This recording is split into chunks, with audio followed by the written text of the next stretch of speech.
ଜୟ ଜଗନ୍ନାଥ ମାନେ ଆପଣ ମାନେ କେମିତି ଅଛନ୍ତି? ଆଶା କରୁଥିବି ଭଲ ହେଇଥିବେ। କାଲି ଯେମିତି ଗୋଟେ ଭିଡ଼ିଓ ପକେଇଥିଲି ମନ୍ଦିର ଉପରେ, ଆଉ ଟାଇମ୍ ତ ହେଇଯାଇଥିଲା, ସନ୍ଧ୍ୟା ହେଇଯାଇଥିଲା, ସେଥିପାଇଁ ଭିଡ଼ିଓ ବନେଇ ହେଇନଥିଲା। ସେଥିପାଇଁ ଆଜି ସକାଳେ ଆସିଛି ପୂଜାରୀଙ୍କୁ ପଚାରିବା ଆଉ ମନ୍ଦିରର ରହସ୍ୟ କ'ଣ। ଦେଖିପାରୁଥିବେ ଆମ ଗାଁ ମନ୍ଦିର କାଲି ଭଲରେ ସେ ଦେଖେଇ ପାରିନଥିଲି, ଦେଖେଇ ପାରୁଥିବେ କେତେ ବଡ଼ ମନ୍ଦିର। ଚାଲନ୍ତୁ ପଚାରି ଦେଖିବା ପୂଜାରୀ ଆଜ୍ଞାଙ୍କୁ। କେମିତି ଅଛନ୍ତି? ଭଲ ଅଛି ବାପା। ଆଉ ମନ୍ଦିର ବିଷୟରେ ଯୋଉ ରହସ୍ୟ ଲୁଚି ରହିଛି କହିପାରିବେ କି? କେମିତି ମନ୍ଦିର ଗଢ଼ା ହେଲା? କହିପାରିବି। କୋଉ ରଜା କରିଥିଲେ ଆଜ୍ଞା? ଏଇଟା ଆମର ଭଜଳ ରଜା। ଆଜ୍ଞା କୁହନ୍ତୁ। ଭଜଳ ରଜା କରିଥିଲେ। ଏଇଟା ଗିଲାନଟି ଥିଲା। ଆଜ୍ଞା ଏଇଟା ଗୋଟେ ଲିଙ୍ଗ ବାହାରିଲା, ଫୁଟି ବାହାରିଲେ।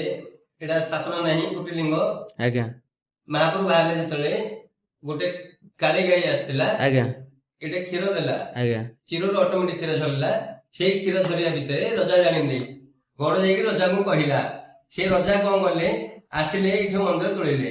ମନ୍ଦିର ତୋଳେଇକି ତାଙ୍କର ଇତିହାସ ସବୁ ଯାକ ମନ୍ଦିର ଏଇଠି ରଖିଲେ। ଗ୍ରାମକୁ ବହୁତ ଭଲ କର ବୋଲି କହିକି ଗାଁରେ ଏଇଠି ରଖିଲେ। ମନ୍ଦିର ବନେଇଦେଲେ, ପୁରା ତୋଳିଦେଲେ। ଆଜ୍ଞା କେତେ ବର୍ଷ ମନ୍ଦିର ପୁରୁଣା ହବ ଆଜ୍ଞା? 500-600 ବର୍ଷ ହବ। 600 ବର୍ଷ ପୁରୁଣା। ପୂଜାରୀ ଆଜ୍ଞା କହିଲେ ଯେ ମନ୍ଦିର 500 ବର୍ଷ ତଳର ପୁରୁଣା ମନ୍ଦିର, ଆଉ ଆ ଭିତରେ ରହସ୍ୟମୟ କଥା ଆହୁରି ବେଶୀ ଅଛି। ହେଲେ ମଧ୍ୟ ବେଶୀ ତ ଲଙ୍ଗ ଭିଡିଓ ହବନି, ଯେତିକି ମୋର ଦ୍ୱାରା ସମ୍ଭବ ହେଲା ସେତିକି ଜଣେଇଲି। ଆଉ ଫୁଲ ଭିଡିଓ ଦେଖିବା ପାଇଁ ୟୁଟ୍ୟୁବ ଚ୍ୟାନେଲରେ ମୋର ଚ୍ୟାନେଲ ଅଛି, ଯାଇକି ଦେଖିବେ।